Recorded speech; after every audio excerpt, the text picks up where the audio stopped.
while I was in like when I first came to America, it was like a summer, so I just learned like American English through like watching Power Rangers. So I would like talk with this like. Like, we gotta sharpen our pencils, and everyone would be like, "Yo, this kid is fucking great." Excuse me, can I go to the bathroom? Real talk like that. Like I would just talk like that, and everyone was like, "Yo, you gotta calm down." You gotta mix up your television habits. Yeah.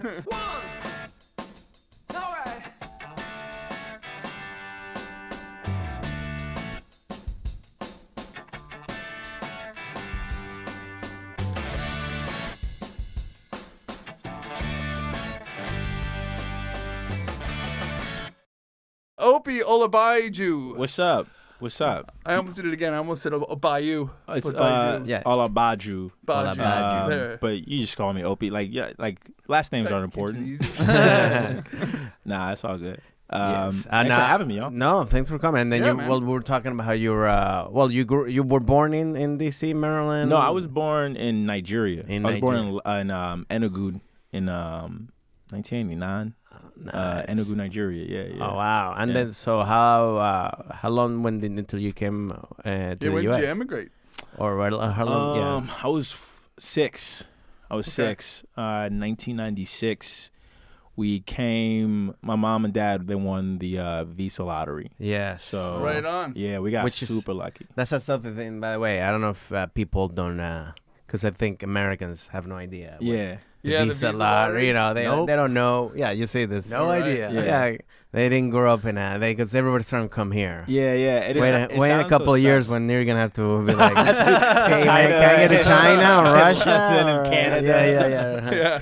Yeah. Then you're gonna have You to guys will need experience. it. It's like, oh, we got more Americans now coming. They're not bringing their best. Yeah. They're not bringing their fun. but yeah, that's I mean, it is literally a lottery, right? Like you Yeah, apply. straight up. So it's like you gotta apply. My mom was kind of my dad didn't want to go, so my mom just applied for him and her. So he had no idea he was like in the lottery. And this is probably gonna be deported. But my mom filled out the form for him, and then he won and she didn't. So then he brought me. Because you can bring 2 people with you. Yeah. So it was me and my older sister, and we came and we moved. Wait a minute. She filled it out for him, but Yeah. then he won But and he went, I'm won. leaving you behind. Yeah. She was just like, I want you to leave, and so I can just go run amok in Lagos. It's like when you give somebody a gift of like 2 concert tickets, Yeah. and they're like, oh, I'm going to take somebody else. Yeah, Like, no, basically. I gave it to you so that you can take me. Basically. which is also that's kind of in a way a little similar to like my parents' story. Not, I mean, we didn't win the lottery, but my mom applied to like this job for the Pan American Health Organization, which is back in DC, and like, but it was the same thing. I think my dad applied for her, or like he's like, hey, you should do it, and then like they kind of forgot about it, and then she got it, you know. What I mean? So it's kind of like that a little bit. Yeah, like it's the lot. When you say like lottery, it sounds like kind of sexy and like Yeah. like you like go to like a convenience store. And You like, have to you're going scratch. exactly. If you get 3 American flags in a row, You get to go to yeah. Everyone starts fighting you for the ticket. it's like the golden ticket for Sign the back. man. like Willy Wonka. Willy but, Wonka, yeah. We got super lucky. So like it wasn't like any skill or anything, but like there's so much paperwork and background checks. Before they bring you over. But like, I was like I had such like an image of America, and it was. I mean, I feel like it lived up to it, but like, it was really shocking. Like, so for the longest time. Why did you pick? Or is there? You had to go to DC, or like what? Or you had to pick? We originally moved to Maryland, Maryland. Excuse me. We originally moved to Sacramento. Oh, because we had family there, so we were living in Sacramento for like a year. Okay. And then we had family in Burtonsville. So then we moved to Burtonsville, and there's a lot of Nigerians. Oh, really? In the DMV, DC, Maryland, Virginia. There's a ton of Nigerians. So it just kind of like fit, and like I just grew up there until I was like 22. Mm. Yeah. Right on. And so, and you were 6 years old at the time, so I'm dying to know what was the language barrier, like what do you have enough memories? Is 6 years old young it's enough? very easy to I think well, I came when I was 12, so that's, I mean, Right. I think 6 is easier to, Yeah. I don't know, to just learn. You're like, learn the language so quick when you're that age. And English is the #1 language in Nigeria. So you're It's already the, kind it's of the official language. Okay. So like there's like 500 different languages. Wow. And there's like different tribes. The major ones are the Yorubas, the Hausas, and the Igbos, and I'm Yoruba. So I can understand Yoruba, but growing up, my parents were like, we really want you to speak English well. So I was speaking English from a young age. that's so good. I was in ESOL class for like a month, and they're like, yeah, you don't really need You don't this. need, And ESO classes, That's English is a second Yeah. language, Yeah. basically. which I never had that because my mom put me in this little private school that didn't have that. Yeah. So it was just Oh, me. really? I just learned by myself. Yeah. You know, that's why I sound like this. So, I didn't have nobody. I didn't have nobody to tell me this is now you pronounce everything. I learned how to you speak. learned in the wild. Yeah, no, I did. It's literally I would sit in the back and because the lady was like, she's just one teacher for the class, so she had to teach the class. So I would just sit in the back and then finally I just learned on my own. But I didn't have that. I didn't even know that existed until later on. I had friends in public school, and they're like, "Oh," I was like, "What?" I feel like what really Imagine supplemented that. my English was like while I was in like when I first came to America, it was like a summer, so I just learned like American English through like watching Power Rangers. So I would like talk with this like. Like we gotta sharpen our pencils, and everyone would be like, "Yo, this kid is fucking great." Excuse me, can I go to the bathroom? Real talk like that. Like I would just talk like that, and everyone was like, "Yo, you gotta calm down." You gotta mix up your television habits. Yeah. Power Rangers and Teenage Mutant Ninja Turtles. That's how I learned how to speak. Right, full action American. English. Straight up. Yeah. Hung out It's in the like, sewers a lot. Yeah. Yeah. So like I kind of had like the jump on it. So by the time I got to school and everyone kind of was like, "Nah, you speak like this," then everything kind of like readjusted. Like I feel like the thing that really kind of took me a while to get was like certain gestures. Like a lot of immigrants, they point with the middle finger, and I would point with my middle finger, and I had no idea. Oh, really? That was like bad. Right. Yeah, so I would just be like, "Oh, can you like do that?" And my teacher would be like, "Yo, you can't be doing that. You gotta chill the fuck out." So Wow. yeah.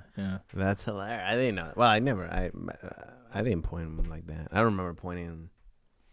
We know what we do. Like I think in Venezuela, we do this. We use our mouth to point. They're like, "Hey, pass me." Oh, that." really? Like, "Hey, Chin point. a chin point." It's Yeah, over like, there. Yeah, you look like you're just two black dudes saying Yeah, what's up yeah, to each yeah, other, yeah, but you're just yeah. pointing. Anything with your heads. Yeah. So I don't know. Well, that's. I just like how, like in Britain, I remember I learned the V's. What's That the means V's? fuck off. What is it? This in means Britain. fuck off? That means fuck off. Yeah, the V's. This? Yeah, you This? give somebody that. You didn't know that? No. All right. Yeah, that's how you tell somebody to fuck off. What Like does this this? mean then? Yeah, you can do that too, but Is this still the shockers in the international? that is still the shit. Okay, go. We've got your reference there. Hell yeah. If I go like to somebody, I'm like, "Hey, come here." Is that fine? Yes. So this is fine. Well, So I this mean, is it's fine. a bit arrogant, but Yeah. is it your waitress or something? Yeah. No, Come no, here. no. But yeah, that means fuck Yeah. off. This means fuck I off. think they Now, say how do you it's- say fuck you? What's this mean then? Yeah. That also means. Oh, this is very a lot of international. different I think, ways yeah, to say this it. is Yeah. that one's quite international. Yeah, but Okay. this is. I think they say it's because the archers used to get captured, and they'd cut off. Those are the digits that you can pull the bow with. Oh, So it's so in Europe when you tell somebody to fuck off, it's like I still got these. Oh, Wow. Fuck so you. this is like I have my fingers. I can hit you with an arrow. Yeah. Basically, that's Exactly. how far back it goes. Come Come get these arrows. I thought that I'm was gonna more go common Daryl on knowledge. you, Walking Not at Dead all. style. You've never. So if you did that to an American, right? So if an No, Englishman got I think angry that's and, fine, and right? did that to an American, I wouldn't even know what the Yeah, hell. I don't even know what you're doing. I'd be All like, right, this you'd guy. be I'd be like, does this guy watch the Power Rangers going on? Come here! Come here! I'm really angry with you. That's wild. Yeah. Do you guys consider this rude when you're at like a restaurant? You're like, No, that's not rude check, at that's all. not- That's No, the it's if you do- international. If you do both, then it's rude. okay. Like this? Oh, you're doing both hands. If you're like, check please, Yeah, like yeah. shouting Oh, and, like if you and say gesturing. it. Okay. But if you just Yeah. if you do one or the other, No, and I've keep done it this. subtle. Yeah. Yeah. I just throw money at them. There you go. Peasant. That's not rude at all. That's not rude at all. Here, I'm pick just it being up. Nigerian. I'm sorry. Ah, man. Hey, you! Hey, I want you to take this one. Dude's pointing at me with an upside down middle finger. This is I think well we learn that's the thing about this podcast, we're always learning stuff even from you, which you're part of the podcast. I didn't even know that you were doing that like this. Even from yeah. So how do you go like this? Well, I mean, that's just, it's just the way. Do you remember when you learn all the different ways to do the middle finger as well when you're a kid? Because this in Venezuela, this was like you're a nerd if you do it like this. Oh, yeah? That's why when I came actually to the U.S., I was like, they do like this. It's like you're supposed to be like this. That's how I grew up. Like this is like the cool way. The knuckles up. Knuckles up is a good one. The cool way. Yeah, that's the trendy. Like hey, but if you want to like you're like, oh, you're a nerd. So I think that's the way the V's evolved for me. When I first learned it in Britain, I was like, so I was probably just standard. Yeah, that was the standard fuck you. But then after a while, you're like, you start to add a little nuance. If someone took the volume down, they would think we're just showing different ways. We'll do that. We'll take the volume down. That's gonna be in the edit. The little clip of like this guy don't know how to finger. These guys are all virgin podcasts. Hey, so how do you do it? You do it like this, or you go like that, or you go like that. In my country, it's the shocker.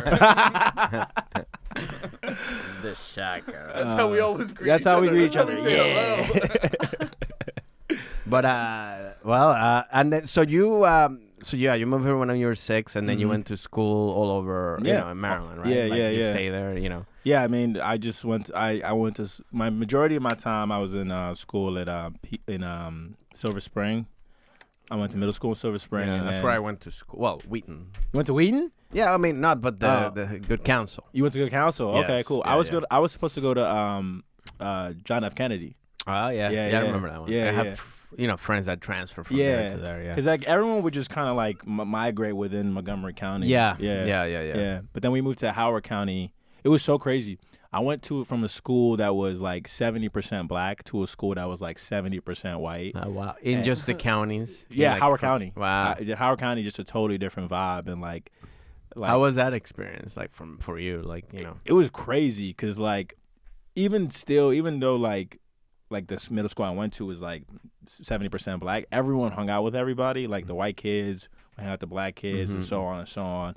Like I had this like Vietnamese kid who was like a really good friend named Fat. And like he was cool as shit, and like PHAT. Yeah, but like he was the original Fat. He was the original Fat. Girls loved him because of that one line. He could pull out like, "Oh, I'm fat." PHAT. Wow, that's an advantage. Yeah, very much so. And but then going to like Howard County School was just like a trip. Like I remember, I was told this was the thing that like the first day of school was grab a nigger day. What is it? Grab a nigger day. What? Grab a what? Nigger day. Really, you're gonna make him say it? No, I'm sorry. I just didn't. Keep drilling down. But I just didn't understand. I no, I was like, what? But apparently it was a joke. But there was this kid who did grab me. He's like, "Oh, I got one," and I was like, "What the fuck?" Doesn't sound like a hilarious joke. Nah, it was like supposed to be a joke. So was Howard more white or black? Way more white. 70% white when I was there. Yeah. It was crazy how like there was I thought Howard County was more, like was the opposite. Not PG is. How PG. How on earth were they even getting away with that in the we're talking the 90s? Well, yeah. Oh, this is early. It's like 2005. Yeah. And in 2005 and they had that was happening? Yeah.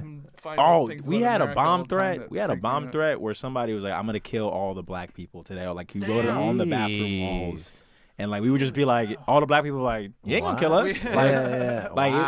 But like it wasn't like always tense. Like there were some like cool white kids, there was cool black kids, and just like it was just kind of like there was this tension, and then every once in a while it would like explode in a fight.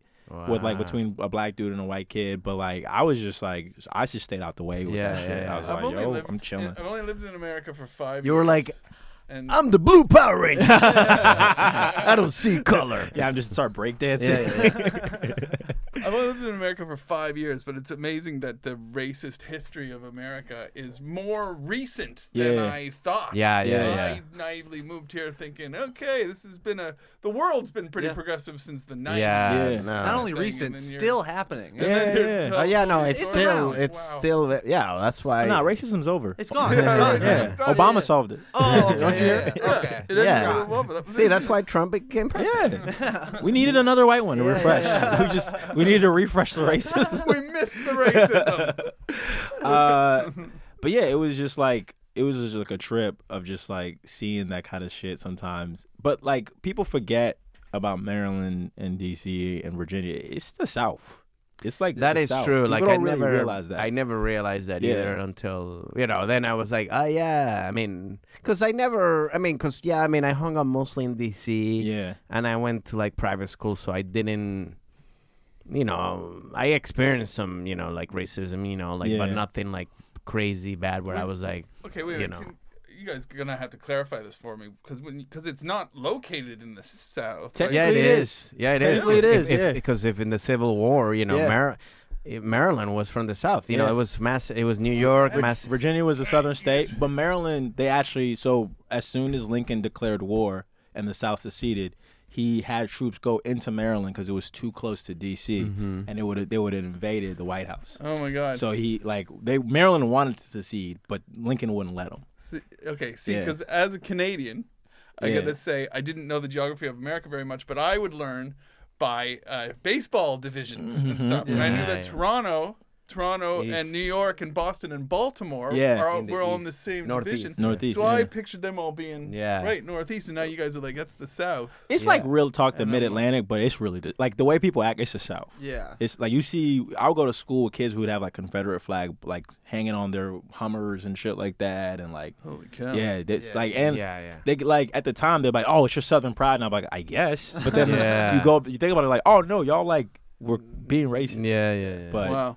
They're next to Virginia and Ohio. Yeah. So, yeah. It's wild. It's wild. There's racism out there. I'm learning something every day in America. But it's a gorgeous state. Like Maryland, DC, it's just beautiful, and like there are a lot of really cool people from that area. Like it's just I feel like because everyone's so close, because they're right on top of one another, but there's still this like southern flair to it. So you have like people who think they're as fly as people from New York, but they got this like twang to them when they're like, "Come on, man," or like they'll just like say like "slim," and like it's just it's such an interesting place. I feel like people don't really talk about a lot. Yeah. Well, yeah. I mean, a lot of people hear the bad, mostly the bad true. of some of those places. Yeah. And then you went to Maryland, right? I went to University of Maryland, College Park, which I also went to University of Maryland. Did you ever perform at the Stamp?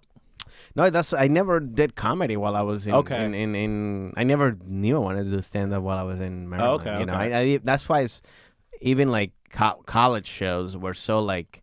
The first college show that I attended was the one that I did. Yeah. Like I never knew that. I never hung out that much because all the stuff that I did in college was just like either go like to the bars or like parties or go to DC. So I never like did anything in campus. Which bar would you go to on campus? Yeah, the ones in college, forget. On Route 1? Yeah. Did you ever go to... forget the names now, but... Bentley's? Did you ever do Bentley's? Yeah. I got caught, I think in one of those, I got caught with a fake ID. With a fake ID? Same here. Yeah. I got thrown out of Bentley's. Oh, really? Yeah. Like Cartland? Oh, no, like Jazz. Like Jazz, yeah. Straight up just tossed out of Bentley's. Oh, man. Mine was, the guy was like... Because I remember I had it. It was like... And I don't know who made it for me or something, but like they basically had an old ID that I had, and they just post the fake stuff in the top. Yes. So I guess, but then I'm going in, and then I go to give the guy a guy, and the guy's like, he starts feeling, he's like, this is fake, and I'm like, what are you talking about, man? And he's like, no, this is fake. It was like, and then I guess he tried to peel, or like he was like, I could feel, or he's like, I could feel that it's not. He's like, no, man, this is not. I mean, I was like, he's like, look, he's like, you gotta get out of here, I'm gonna call the cops or something. I was like, okay, fine, but can I have my ID back? He's like, no. Your ID back? Yeah, because they always kept it. That was the thing. Some of those bouncers were dicks. Yeah, they were. I mean, that was like the. I don't think anybody.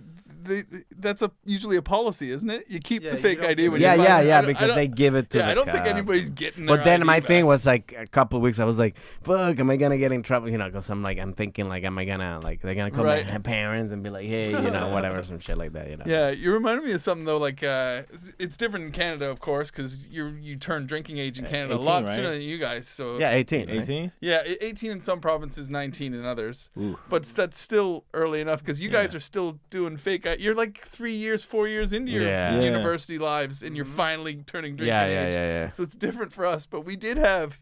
There was a guy who had a fake, an ID, or gave it to somebody as a fake ID, and it got used in a crime 10 years later. And the license was in the newspapers and everything. Shit. So dude's 10 years out of university. He's forgotten about this ID that he gave to a younger student or something so they could get into a bar. And now he was in the newspaper. He had to go down and go, hey, look, it's definitely not me. Oh my God. Yeah. That's hilarious. So you went there, and you majored in what? I majored in government and politics. Oh, okay. And I'm definitely using it today. Yeah. You know, I mean, in terms of I was gonna try to connect it to Well, I was Power gonna say, Rangers, don't but you it still didn't work. find it handy? I was trying to, I was like, I was trying to find one more thing. I was trying to squeeze that. I was squeezing that joke. Political Power Rangers. Yeah. But you must find those things useful. I mean, I've seen a couple of comics that have great history degrees and stuff like that, and they use it in their stand-up a lot of times. You took political science because that's one class that I took, and it's one of I remember a few classes that I took that I'm like, and that one was that one because we did game theory and Nash game equilibrium, theory. And I was like, that was very interesting to me, you know. I mean, I feel like the thing that I minored in philosophy, and I feel like that I've used more in comedy, honestly, because specifically the logic elements, it helps you with the structure of if-then arguments or modus ponens, distinctive syllogism, I think it's called, just the kind of because I feel like jokes are kind of like proofs. So it's you come in with a premise, and then you have all these axioms to kind of prove your point, and these axioms are supposed to be funny. And then by the end of it, you can always go back if you do the Chris Rock method and just repeat your point over and over again. And then you just hit them with another axiom. And then by the end of it, you can have a button of your conclusion of where you land at. And then that can lead into something else. But philosophy, I feel helped me way more in comedy. I hate talking about government and politics. It's so boring. Yeah, me too. And it's everyone wants to talk about it now. And I'm I also feel I don't remember anything from college. It's kind of so. Like I said, I remember a couple of fans. Of that but nothing that I'm I learned that. You know. Yeah. Do you think it's all Jon Stewart's fault? The Daily Show kind of made it's just was so popular. Yeah. Jon Stewart made politics the new pop culture. I swear to God, before the Daily Show, I don't think any of us knew all of our politicians' names and stuff, and we knew more about pop stars, and it was more gossipy. It's because he did it so well. Yeah. And then everyone was like, "Oh, I can do that." I was like, "No, you can't. He's a genius, you fucking moron." But you said you started performing comedy in college? No, I started. I wanted to. But I wanted to. Okay. But did you go to shows? I would go to shows. That's why I was like, I don't know if I ever saw you at the Stamp because I would go to. Well, I'm not that older than you. I was still. I think I was still in DC while you were in college. There were some comics. There were some. Not that old, man. Hey, shit. Nah, there were some comics that I saw perform at the Stamp, and I live in LA, and I'm you don't know. I saw you perform. Like who? I don't know if you. There's a guy named Tiff Myers. Okay. Who's really funny. He just wrote a movie on BET. Wow. And Erica Wusso is another dude I saw, really fucking funny. And I know I saw it. I saw Gabriel Iglesias. Oh, you did? Yeah, before he performed in our movie theater, way before that shit. He was hilarious. And any kind of the comedy shows they would have on campus, I would go. I would go and just watch. Oh, so you already had that then. I had that itch. That itch. I had that itch. I saw Lewis Black. I saw Aziz. Were those the moments that made you inspired to become a comedian, or was that already in you when you were even younger, where you're I'm gonna do this? I think it was in me because my mom, one time I had all the Seinfeld episodes, and I just would watch the stand-up parts over and over and over again. Right. And I was probably senior year of high school. My mom was like, "Do you want to do comedy?" And I was like, "No." I was like, absolutely not. But she would bring that up. She's like, I knew you wanted to do it, but you may not know you wanted to do it. Your mom knew you the way some parents know the sexual orientation of their kids before they admit to their parents. But she's like, I know what you want to do. Well, but that's one thing that I go when people that's what I don't get with parents, that they don't accept.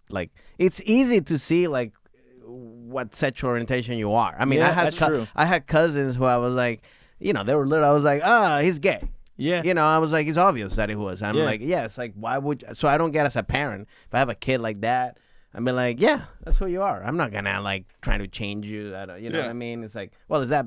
But it's like, it's... But would you know their career ambitions? That I wouldn't know. Honestly, I think that's hard. If my kid came out as a comic, I'd be like, I got to take you to a camp. I got to convert you. I got to convert you We gotta into a work this out doctor. like comedian conversion camp. There should be that. You know what it is? You know what the camp would you know be? why it should be for people that are not funny. It would be an improv clip. A camp for people to do yes and bullshit. No, they just spend a week in a comedy condo.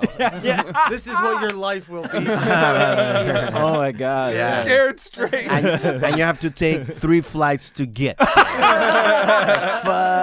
Yeah, now that's what a comedians are about, man. You're by yourself. Yeah, they simulate that shit. You gotta fight spirit. Yeah, and this day's On standby, in. you have to fly standby. Yeah. Yeah, that's Let's start this. We can make some money off this. Take you on a treble run and shit. yeah, like Work it out of you really quick. Yeah.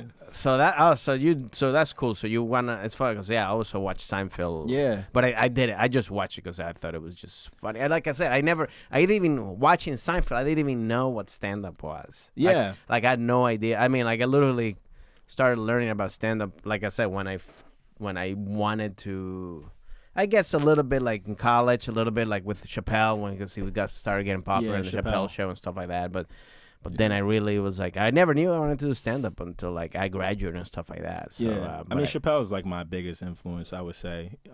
Like when that show dropped, I was like so impressionable. Yeah, that's like wow. Yeah, like I was just basically doing Chappelle jokes. Like we had, I was in this music technical class and they asked me to do a commercial, and I had just seen the black white supremacists. Mm-hmm. So I was like, oh, wouldn't it be fun if we did a commercial for a KKK shop? Mm-hmm. And my teacher was like, ha ha ha ha, yeah, sure. Like he thought I wouldn't do it, and I did it. And then he gave me a D. But everyone in the class was dying about the commercial. So I was like, oh, I can feel it in my brain that I'm like, I'm good at this, and I like doing this. I like getting laughs. I like people like laughing at dark shit. So it just like made me go like, oh, like I didn't realize I wanted to do comedy yet, but I was like, I like the feeling of people in a room laughing at something I did. Yeah, like when I was at university, often they would have a choice. He also did a KKK thing, but it was for real. Yeah. It was him, Justin Trudeau.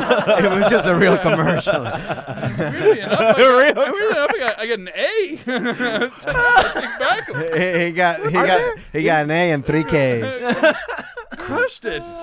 Should have been right, but no, they used to give you the option often. So if you got like a 60-person class, but they used to give you an option for some papers or end of semester things of like you can do a 12-page paper, or you can do a 4-minute presentation kind of thing. And it was very rare the people who chose. I would say out of the 60 people, because they're afraid to talk. Like about 6 or 7 people would choose presentation, which always blew my mind because I'd much rather get up and talk and do for 4 minutes than have 12 pages. Yeah. And I always found that weird. I'm like, oh, is it that rare? But most people are. Yeah, that's no they scared. You know, that's what people say. It's like they don't like public speaking. It's like they're one of the worst fears, which is crazy. Like for us, because it's like it was so much easier. Do you guys still get scared before you go on stage? No, I mean I'm think still terrified every set. Really? Every set. Well, that's not a bad sign. No, that's not. I always say I don't get scared. I get adrenaline nervous, which to me that's like I think that's the key, because I think that's. I want to keep that all the time, because I feel like once you lose that, then like you're in trouble. Actually. Then it's like, oh, you don't have this passion anymore. Yeah. So I feel like I get that adrenaline like you know. But then when I get there, I'm like, so it's not. And I think that's good nervousness, because it gives you energy, and you use that to for anything. Not that it freezes you. Not that I get there, I'm like, what am I gonna do? You know your biggest deaths come when you're cocky. Don't they? Oh, yeah, for your sure. biggest deaths come when you're like, I got this. This is no problem. Yeah, everybody didn't get the crowd. With an attitude, and then boom, and that's how you die. So having a little bit of nervousness, it grounds you and gives you that energy. Mm-hmm. Yeah, no, I like it. But I think that's why I say I think like it's bad when like if it's a nervousness or being scared that just freezes you or doesn't let you be who you are or yourself. Because to me, then it's like, well, then you gotta you fix that, because then you're not coming across as your true self. And I feel like the first 2 minutes I'm on stage, I'm like I'm just getting over the stage fright. Usually, wow. Yeah, I'm like kind of like. So it's not even like a to first this joke day? thing? It's No, not a, even to this day, like the set we did on Monday, Yeah. like before I got off stage, like I have to do this breathing exercise before I go on I don't know if you stage. noticed, you were quiet for 2 minutes. And everybody going like, what the fuck is wrong with this guy? These guys just doing power. Yeah. Mighty morphin. I was like, Yeah, before like I have to like I had a set recently where like I had a set the night before and like it went really well. I had 2 sets the night before and it went really well. And then multiple people who were at the show that I was doing on Friday, they all knew who I was because they had seen me the night before. Oh, and they were okay. like, "Oh my God, that was great."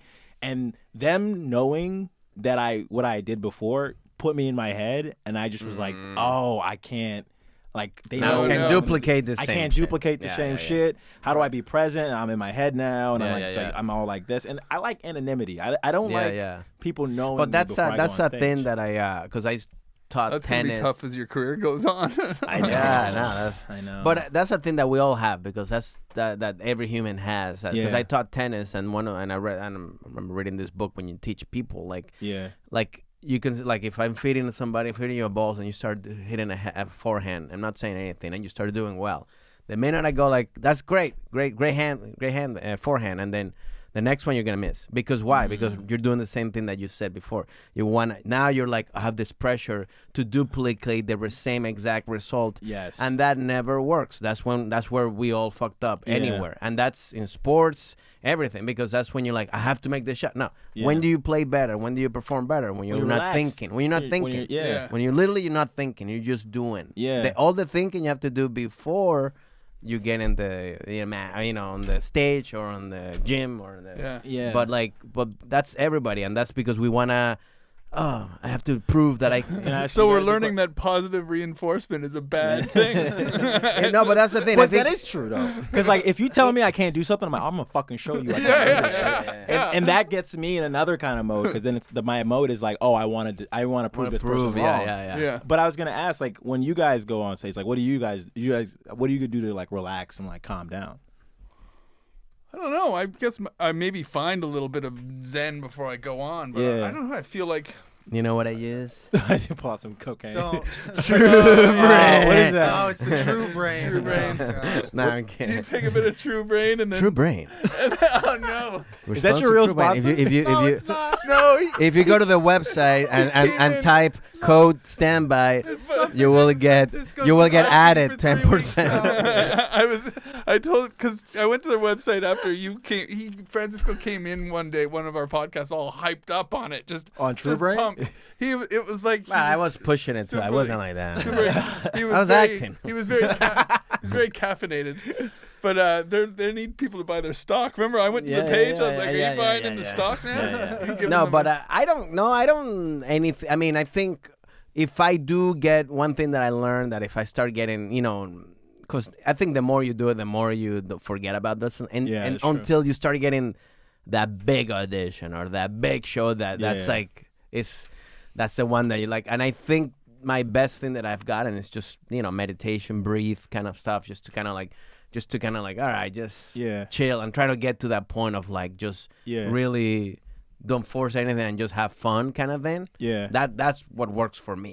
In the moment before I go on stage or like 10 minutes before or whatever, just to get that. But that's if it's like a huge opportunity when I start feeling a little bit of like, a little bit of but if, kind of shows that we do all the time, I get that little energy, but I just go, because the more you do it, the more you kind of like. Yeah. I used to think like I had a song or something I wanted to listen to or something. You're back there like Eminem's. You're like lose yourself, but I think those moments are gone. Yeah, no, now I'm just I do like, that just stuff. fine. You still do calm that? down For and go certain on. things, like if it's like a big show, like Yeah. I'll watch. This is the nerdiest thing ever, but I will watch like an anime clip that I like that like makes me like pumped up. And Right. then I'll be like, okay, cool. Now I'm ready to go face whatever this thing is. And it like puts me in a good zone. Yeah. Right. But like as far like regular shows, I don't really I get nervous, but I don't need to like listen to music to get into those zones. It's just like the minute or two beforehand, I'm like, oh, what am I going to say? I have no idea what I'm going to say just to start getting into it. Because it's like, I feel like when you just go up and you start telling jokes, you come off like robotic. It's like trying to merge. Yeah, on no, that never and not works. like adjust. Yeah. You can't just go in. You gotta like find a connection somehow. Yeah, for sure. And then you started doing comedy when in Maryland? No, I started in Orange County. Oh, so you moved. So that's your first big move to pursue comedy, was to move to LA or Orange County? It was. I mean, I didn't move to California. Is there a comedy scene in Orange County? There is. Yeah, shout out to all the OC comics. But like, I moved to Orange County because my family. My mom asked me to live with her shortly after my dad died. So it's after college. It's after college. Yeah, she was like, I'm either gonna move to Houston or LA, and I was like, I'm not going to Houston. Because I was gonna move to New York. That was my whole plan. I was gonna move to New York, go to law school, and then start comedy there. Got it. But then she was like, I moved to LA, and I was like, all right, bet. But she made it seem like we were gonna move to LA. She said, yeah, like LA. She said, we're moving to Brea. And I was like, in my head, I'm thinking La Brea. La Brea. We're going to La Brea. And like my shit is gone. It's like on a truck and shit. And I'm like telling everybody, I'm moving to LA. It's going to be lit. And then like literally like a week or two before we go, she goes like, you keep saying like I'm wrong. And like La Brea, it's Brea. Yeah. And I like look it up and I'm like, yo, we are like an hour to 30 minutes away from this shit. And I tried driving to LA once or twice, but I was like, this is too much. It killed me. Yeah. Right. So just to do like an open mic and shit like that. Yeah. Fuck that. But my sister, she got me some classes to this improv class in Orange County, this place called Stages Theater. And then I would drive there every single Friday, one improv class. And I did that for like 6 months until I met this comic, and he was just like, there's like a stand-up scene here. Because like every improv scene, I would just take it over, and I'm like, no, you say this, and I can say this. So that this is how which is not improv. No, it's not improv. You're very scripted with your improv. Yeah. Stop saying things off the top of your head. Like I would whisper to people, come on, John, just shut the fuck up. And don't, it's like, I was supposed to be yes and. No, me. No. And. I'm like, no, but here's what we're going to do. I wouldn't take suggestions. I'm like, no, I want to talk about dominoes or something dumb.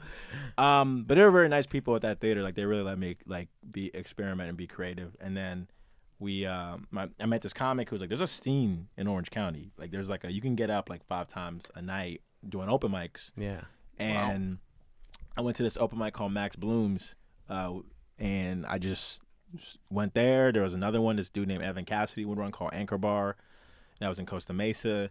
And there was another one on Wednesdays that was at this rehab center called that this former crackhead Johnny what's his name? That's quite the title. Former crackhead Johnny Flowers, man. Former crackhead Johnny Flowers. One of the nicest dudes you've ever met. Is that his full stage name? Yeah, Johnny Flowers. Johnny Flowers. Oh no, it's not former crackhead Johnny Flowers. Yeah, former crackhead Johnny Flowers.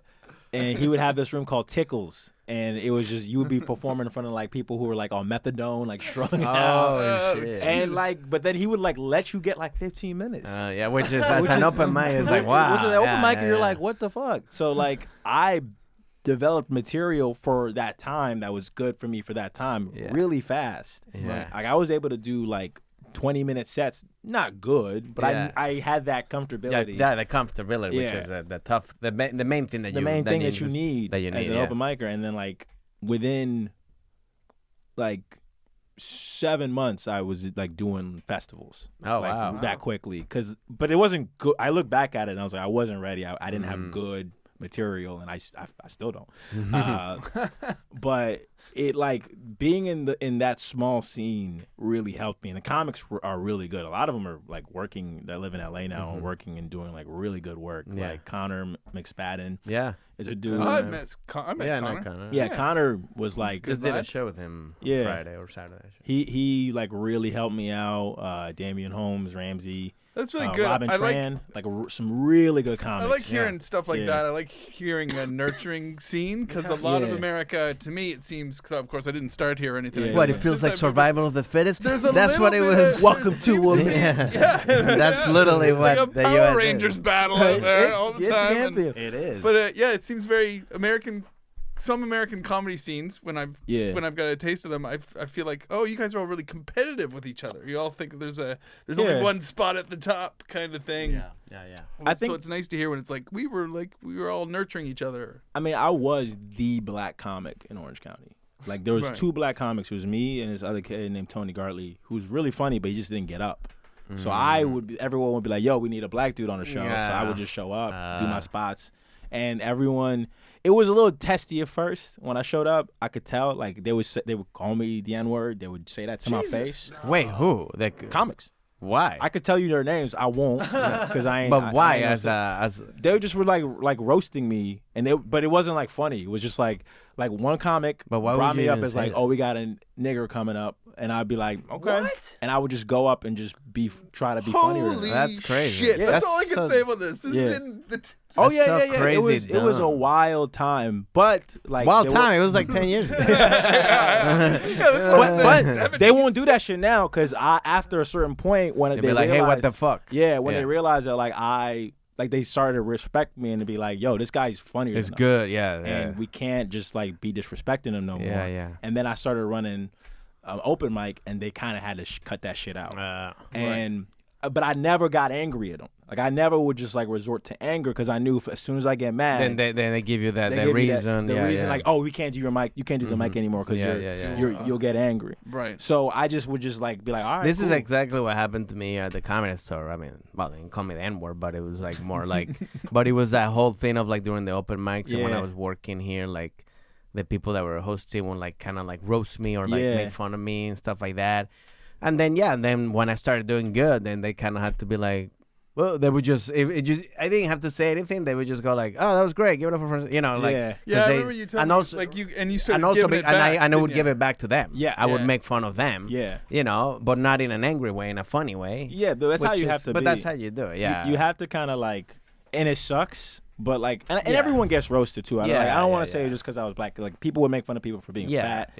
People would make fun of people for just being whatever. It's like a whole thing of like to it's kind of like I guess I never been in the military, but it's kind of like to like toughen you up kind of thing, like that mentality of like we gotta toughen you up and like, which is also like it in a way prepares you to, because that's what stand up is. I mean, you gotta be tough to get up there and to not be afraid of any crowd or whatever. Definitely. I used to feel that way about some comics that were older than me. I used to think like they're just trying to give me tough skin.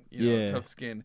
It's like little light bullying. But now I look back on it and I'm like, no, they were just dicks. now that time has gone on, I'm like, oh yeah, you haven't evolved into nice people at all. You were actually being a dick. You should also make the distinction that toughening up a comic is different than introducing them with the N-word. Yes, that's true. That's not so much I don't think toughening you up. That's not. It's like, yo, I don't want that credit. No, right? Yeah, But like, I mean, but it definitely like prepared me for a lot of like crazy scenarios. Like I'm not. It wasn't a good thing, but like there were sets in Huntington Beach where like neo-Nazis walked in. I'm on stage and I'm like, oh shit, and I just fucking died with a swastika. But I'm used to racism based off like the shit, so I'm like, oh, okay, I know how to act in this scenario.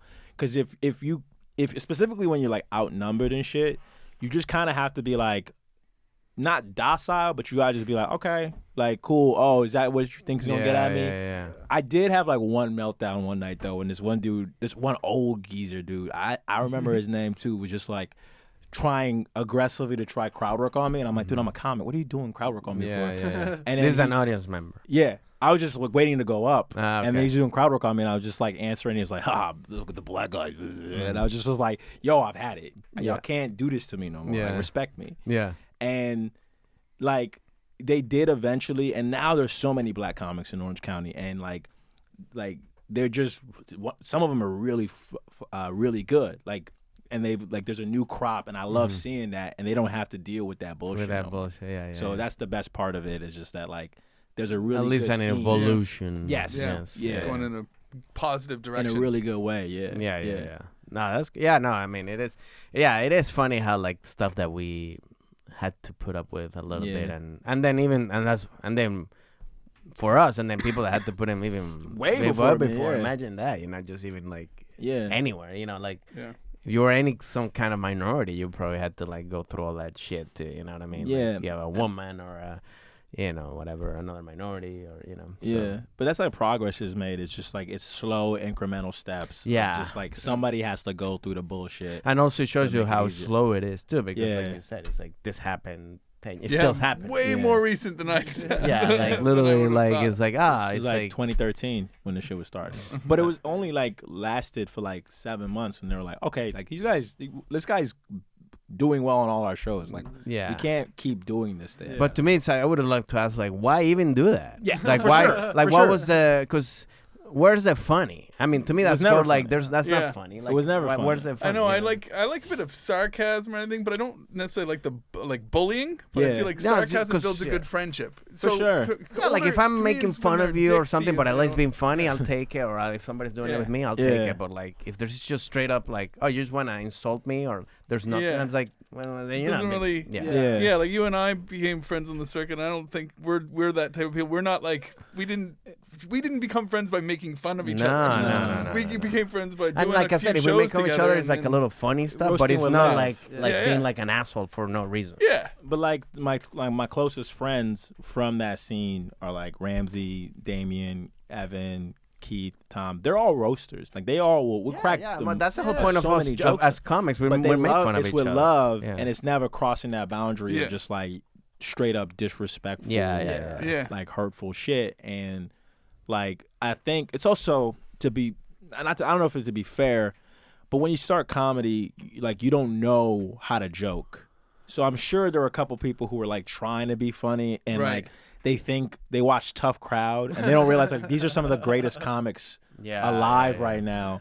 Like they're trying to imitate the things that they see on Yeah, TV, but they're like yeah. it's kind of like the people like new comics that see like Netflix specials or anything like Yeah. that, and then they're like yeah, these guys have done it for 25 years, Yeah. and that's they'll know why, each other. and They they'll all- know yeah, each yeah. other, Yeah. and they know how to write. So it's like Yeah. you can't just You can't copy duplicate that. this in this 1 minute open Yeah, mic that you dude. got. Yeah. Yeah. People are walking out on you, bro, because you suck. Not Yeah. because you were doing edgy stuff like the comedian that you were looking up to. Definitely. It's also like I love Tough Crowd. I think all those comics are funny, and like that New York round table shit was hilarious. But it's like I'm not like those guys. Like I'm not built for that shit. Yeah, I mean, those and guys that's are the thing fucking too. hilarious. Yeah. But like to duplicate that magic is just dumb. It's like when I realize like it's basically you see something. And also because at the end of the day, that's them. That's them. You know, like that's the key. It's like you just gotta be you. I mean, like. Yeah. If you see that and that's you, that's great because then you can kind of duplicate that. But if that's not you, then it comes worse. Yeah. It comes out worse because you're trying to do something that is not your personality. Did you ever heard of Jonah when he was in Maryland? Jonah. No. Jonah is like a term for somebody who when you like roasted somebody. And like when I was in middle school, we would sit at the joning. I sat at the joning table, not by choice. Like they just put me there, so I would just get roasted. Okay. And like I got good at it, but then every once in a while I would like say something like, "Oh, I'm just making fun of somebody in a mean way." Mm-hmm. Right. Or like I'd be like, "Ha, that's why your daddy's in jail," and then it'd be like, the guy's like, "Yo, yeah, it's a little and too I'm much. like, "Oh, my bad, dog," and it's like, "Yeah, his dad's in jail." Yeah. So like, don't do that to the kid. So like. I think that's how it is. I looked at it that I'm like, I understand what you're trying to do, but you're just so bad at this, and you don't realize like you're playing with fire. Well, that's like Yeah. I think that's why I say to me like when I go with stand up and it's like is that natural funniness that people that you can teach, and like sometimes that's what happens when people are not naturally funny, then they try to do those things, and it's like It just comes across. it does as come mean. across as mean because this other guy who does the same mean stuff, but he's naturally funny or she's good. naturally funny, then you laugh at that because Yeah. they just have that thing that makes that makes them funny. But then the other, it's like like I mean, I remember Sometimes a comedian can be brash on stage, and when people meet them after stage, they're brash. Yeah, at you, yeah. And you're like, whoa. But I that's remember, I insulting, man. never Say forget when, hello. when I was here, like, I think, Sebastian, I think I was still working here, or, and like Sebastian was up, Sebastian Maniscalco, and then I think he got done, and then this girl, like, I think 2 girls were coming out, and they were like talking, and she's like, he's such an asshole, but I like him, talking about Sebastian, and that really clicked for me because yes, like he can come across as like being like a dick because he's going, well, hates everybody, but he's funny because he's naturally funny, and that's why people like gravitate and laugh. Another person could do exactly the same thing, but if they don't have that gene, that funny gene, you just come across an asshole, and that's it. So it's very hard to like duplicate that when you don't have that. I feel like, and that's what it says. People see that on TV or see like Tough Crowd, whatever. I can do that. It's like, no, you're not that guy. Yeah, there's a way to read comedians' words, like Sebastian Maniscalco's. If you just read it and you didn't know it was coming from Sebastian's mouth, if you were just given this, you'd be like, this is just a person complaining. Yeah. That's all. And but then if you're told it's Sebastian Maniscalco, and then you can read it. It in his voice. In his rhythm, like, oh, this is hilarious. Yeah, you can imagine the crazy act out he does. You're like, oh, hell yeah, this is really good. Yeah. So then you so you say you started doing festivals quickly. So that means you were like going on the road quick. Like my first festival, I got into this. It's not even a lot. I mean, that's how it shows you how bullshit festivals are. But like, it was Bridgetown. I got into Bridgetown in Portland, right? In Portland, yeah. And like that kind of like accelerated. Is it because also they needed they needed one more African. They were like, yo, we need an African. Let's go to Orange County to get a black guy. Hello, Orange County. Hello, Orange County. We heard you have a black guy with a crazy crazy. It was like I applied like when I was 7 months in. Connor recorded me doing a set at a place that I had no business performing at, but I like really prepared for it, and he got like the perfect video, and I didn't know I was being videotaped. That's even better. Yeah.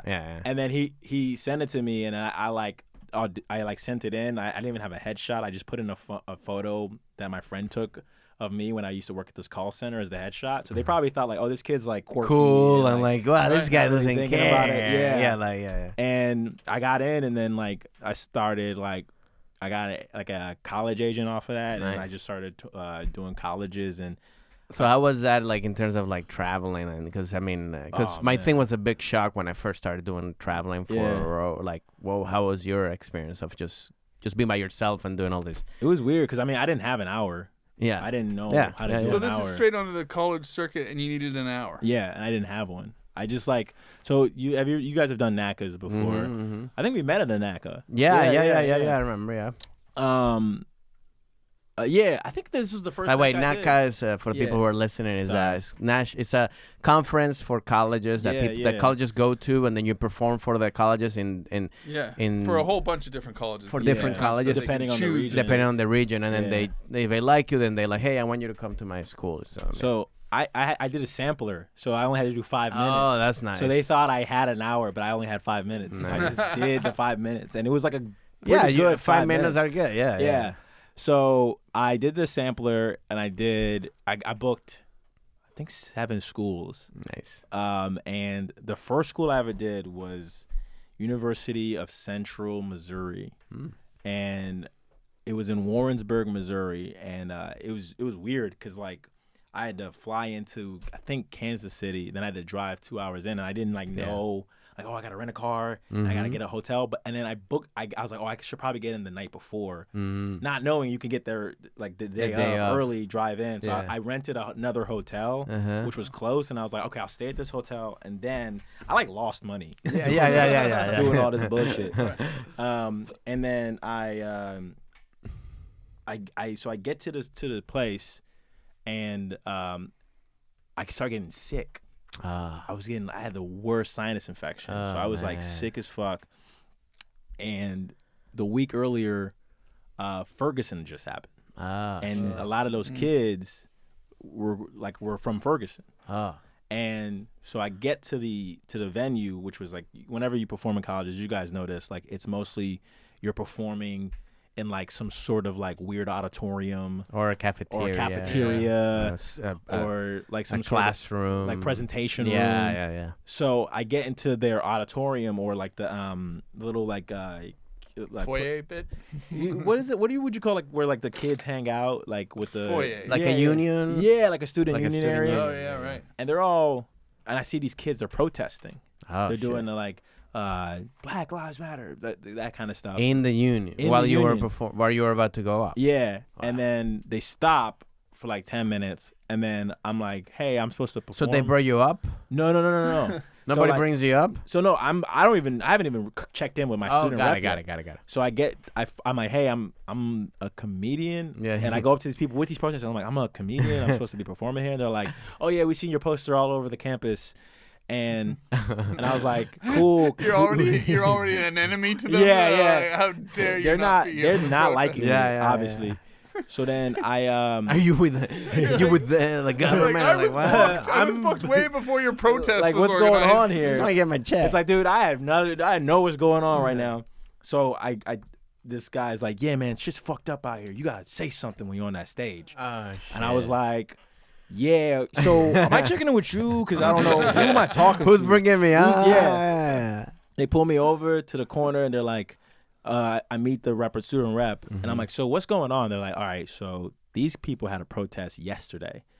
Before they could finish, a couple of these white students came up to him like, you guys are ruining the school. You guys need to go back, blah, blah, blah, blah, go back to Ferguson, that kind of shit. And I was just like, oh shit. And they're like, yeah. So they rescheduled their protest to tonight. Oh, man. So they'll be performing. They'll start their protest at 7:30, and you go up at 7. So you only have to do a half hour? No. So they'll start the protest. They're gonna start the protest in the middle of my set. In the middle. That's of worse my than fucking set. That's worse than a check drop. Yes. A protest drop. Protest drop. It's a protest. A drop. sign race. Oh my god. Yeah. So I was just like, what the fuck am I supposed to do? And they're like, we would appreciate it if you don't talk about race. And I was like, bro, I have 15 minutes. It's all about race. And about like, it's like, do you know how racist Orange like, County is? And like, what the fuck? Sounds like a party's going didn't on you out book there. me? Didn't you book me? Don't you know me? Yeah. My 5 minutes was all about being black and yeah, African and stuff like that. So they're like, yeah, please don't talk about that stuff. They're like, all right. So they put me in like this weird. So what's the deal with the cafeteria hut then? What's the deal with this? All these people with signs and what? So a protest, you gotta walk a lot, right, guys? Great way to lose weight. How do you guys figure out the chants in unison? White people protest like this. Black people protest like this. So I was just like, what the fuck? And so they clear it out to do my sound check. And then is there people there or just the protest people? Like just the protest people. There are people there to watch. To watch the show or like to watch you. I mean, like they start filing in. Okay. And I'm like, okay, I'm watching them, and then I'm seeing people with the signs showing up, like they're sitting down to watch, and I'm like, okay. I feel for you. Yeah, man. I'm like, this is your first show? This is my first college. It's my first college. Damn. I've never done an hour. So I start looking up facts about the school to try to write quick jokes. Yeah, I've done that. And then how many bad jokes I've done about the school mascot. Yeah. Oh my god. I feel like hey guys, but I went to the University of Maryland. Ours is a terp, a turtle. That was my punch. That kills. A turtle. You sick. This guy's growing. So I'm like writing jokes. I find the school's confessions page. So I didn't know this, but a lot of schools will have confessions pages where people will send in fake confessions, and then the school will tweet it out. Oh, this is when Twitter was still just happening. A lot of kids on college were still using Twitter. Yeah. And I don't know if these confessions were real or not. Yeah. But then one of them was specifically about this girl. Like a lot of them were about this girl, like how they thought she was hot. About this girl. So specific they're girl. not confessions. They're gossip. This is gossip. Yeah, but they were all like, "Oh, I like this girl. This specific girl." They would say the girl's name, like she's so hot, she's so beautiful. And is this misconnections on Craigslist? Basically, it's kind of like that. Yeah. So I was like, "All right, I'm just gonna like say these confessions, and then I'll get the crowd on my side." Yeah. And so I went up, and immediately I noticed black people on the left, white people on the right. Wow. It was like that intense. Like the 50s. Yeah. I was like, holy shit. And I was like, I still remember the name of the event. I was like, what's up, y'all? It's good to be here. The event, I'm happy to be here for fun before finals. And before I could even say anything else, this kid pulls up this sign that says Black Lives Matter. And I was just like, Yeah, so I got some crazy confessions. So I start reading the confessions, and everyone's just kind of staring at me, and I'm just like, yeah. And then I get to the one about the girl, and then everyone kind of goes crazy. Oh. White people, black people, and everyone's just like, ooh, this girl. And then I was like, oh, so y'all know this girl? They're like, yeah, we know this girl. And I was just like, so what's the deal with her? Like also, who's her agent? Because everyone's talking about her, and I need representation. Yeah. And that got people on my side. And then I started to talk about like my life and everything like that. Yeah. And then around like, I want to say like 20 minutes in, I'm like doing like bad crowd work on people. Like, what's your major? Like that kind of thing. And then fucking the black people just get up. Because it was time for the protest. And they walk outside and I could hear them protesting. Yeah. But then some of the kids stayed. Some of the protest people? Yeah, some of the kids with signs just stayed and watched the rest of the show. And it was a really good show. And as soon as I got off stage, like a bunch of kids surrounded me and shit. And I don't say it was a good show. It was like good for. I wouldn't have been able to stop mentioning that. If I knew the protest was starting in a half an hour, I probably would have spent a good 5 minutes of my set going, I'm going to convince you guys to stay in your seat. And did you say you didn't have an hour? So what did you do? I did a lot of crowd work. And just talked, and then like I closed on like the bit that you're like waiting for. Like it's like I need 10 more minutes to finally pull this one. Yeah, and then I you know, they gave me my check as soon as I got off stage. Nice. And then they're like, I was talking to these kids, and I was like, yeah, it's fucked up what's happening here. As soon as the check was in my pocket, I was like, it's so fucked up. That's what's going You got the check, and you grab your sign. And my Afro pick came out of nowhere, and I was like, another thing. No, let's go. Yeah. I'm go going hit the protest. And then I went to get some food. I'm forgetting this comic's name. He's so funny. He's passed. Oh, I say it. So then I'm eating some food with the student representative, and they're like, "You were funny," and I was like, "Thanks." It's like, "But you're not the funniest comic we've ever seen." And I was like, "Yeah." Oh, nice. And they're like, "Who's the funny?" I was like, "Who's the funniest?" And like, look, you're not. Look, I gotta tell you right now, the best comic we've ever had and we will ever have is Jesus Trejo. And I'm like, oh, I love Jesus. I was like, oh, yeah. That was amazing. Fuck you. Nice. It's like, I mean, you didn't have to tell me that, but yeah. I know it's Jesus. And it was just like as soon as I got back to the hotel, I had overwhelmed with a fever, and I just was like, let me. You were sick. I was sick when this was all happening, so I just was like it was such an interesting experience. Yeah, and like I had all those shows that I had were booked back to back for the following week. So I'd fly out, come back home, wait a week, fly out again, come back home. So I did like 4 colleges in 1 month. Wow. So it was like a big learning experience. And then towards the end, I kind of like knew how to do an hour. Yeah. Even though it wasn't a good hour. Yeah. But you had the, and I think those are the things we force, or like because of like we're forced to do it, but then we kind of like grew up. I mean, we grew up quickly on those because we have to like, fuck it, because that happened to me it's too. Still like, good for the process too, because that's what I mean. Even Edinburgh shows and stuff, you're doing an hour, and there's a lot of people who aren't ready. But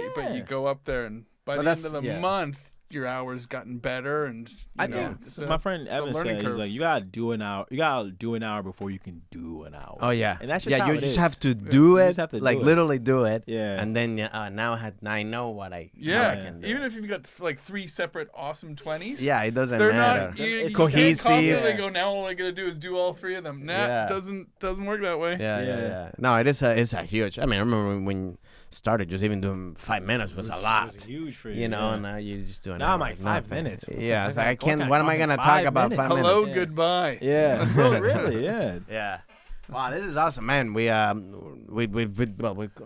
out of time, but it flew by, didn't it? We flew by. Yeah, I mean, we had thanks so much for having me. Awesome. Where do people can find you? Social media. Instagram is my main thing. If you go to my Instagram, it's Swanky Opey, OPEY, and I think I got a date. Yeah, if you have any. I'm doing comedy work south on March 3rd to the 6th. So nice. Come That's through. in Denver, right? In Denver, yeah. Nice. It's gonna be me. I'm co-headlining with Andrew Lopez and Benny and Bazuna. So all 3 of us are doing 30 minutes. So nice. Come watch us. That's awesome. Yeah. No protest that day. No protest. Please don't protest. That's great. And well, you can protest. I get paid either way. Yeah. Now you know how to handle it. Now I know how to handle it. Yeah. No, thank you. Thanks so much for coming. And please. We got our. We still want to ask the final. Yeah, we have question. that. I just want to say, people, just before we have the question, to please subscribe to the podcast as usual, to the YouTube page, to our Instagram. Follow us there, on Twitter. If you have any questions, please DM us, and also on Spotify and iTunes as well. And I do have a day 2 as well in Texas. I'm gonna be in Houston on March 9th, Dallas March 10th, and San Antonio on March 13th. So if you're there, please come to the shows. Amazeballs. Do you know the day? I don't even know what date this one's coming out. Yeah, that's true. Maybe it's in March. I was gonna say they drop it after my weekend. I'm like, hey yo, this comes out next year. Yeah, because at the end of this month, I'm opening for Jim Jeffries in. If you're in Pennsylvania, Boston, and DC, like you all guys the are DMV, DC go boys. see them. You go guys see are them gonna boys. give me some DC tips. Yes, yeah, because which is gonna be awesome. Yeah. So. Yeah. Sweet. Buddy, we like to ask one final question Sure. Before our guests take off into the evening. It's when you're traveling and stuff, do you have a favorite piece of advice you like to give people? A little piece of travel advice. Yeah, don't eat at the airport ever. It's a bad plan. Why? Because it's like the food's never gonna be good for you. Like every time I be healthy, and it's also overpriced. Yeah, it's overpriced. Yeah. It's I mean, like a banana's like $4. It's like this may be the best banana I've ever eaten. It never is. But like I always try to bring snacks at the airport, some that'll keep. So you bring your stuff till you get to the final destination. Exactly. Okay. Once I get to my final destination, I eat light and like. That way, I don't feel too trash or shitty. Mm-hmm. But yeah, that's my main advice. Don't eat at the airport. That's good advice on many levels. Yeah. The value is crap. Yeah, I mean, like it's the price. I mean, it's just crazy prices just for stuff that's like, you could just get this. You just bringing it with you. Yeah, no, and it's sometimes I think that's a great advice, especially to bring your snacks for something that can keep, because now they're not even giving away food at during the planes anyway. People should remember about like water bottles as well. That's stuff true. Like that, 'cause I think a lot of people don't know that you can take the water bottle through security if it's empty. Yeah, I mean, some people do, but a lot of people don't, because I've had conversations with people that are like, you can't take that bottle pack. It's like, no, you gotta dump it. If it's empty, it's the water they're worried about for some reason, not the bottle. Yeah. So save yourself the $5. But shout out to United though. United still gives out that one Stroop waffle. You know what I'm talking about? Oh, that little waffle thing. Yeah, waffle thing. Yeah. Oh man, United with the Stroop waffles. I bought tickets. I'm like, you know what? They got the Stroop waffles. I'll go like $50 more because I know that I'm gonna get that Stroop. There you go. Who needs status when you got a waffle? Yeah, I like my status. I'm sorry. I like my American status. Americans. You go to American Airlines? Yeah, that's the one I have. They don't. Yeah, they give us cookies, which I never liked. Just like, and then I'll eat the pretzels once in a while. Everyone's just gonna give you some Cheez-Its. You're like, this is gonna get stuck in my mouth. Yeah. I gotta wear a mask now. I got this Cheez-Its stuck in my mouth. You guys are terrorists. Well, thanks very much for coming, man. We appreciate it, guys. All right, appreciate y'all. Awesome. Bye, hello.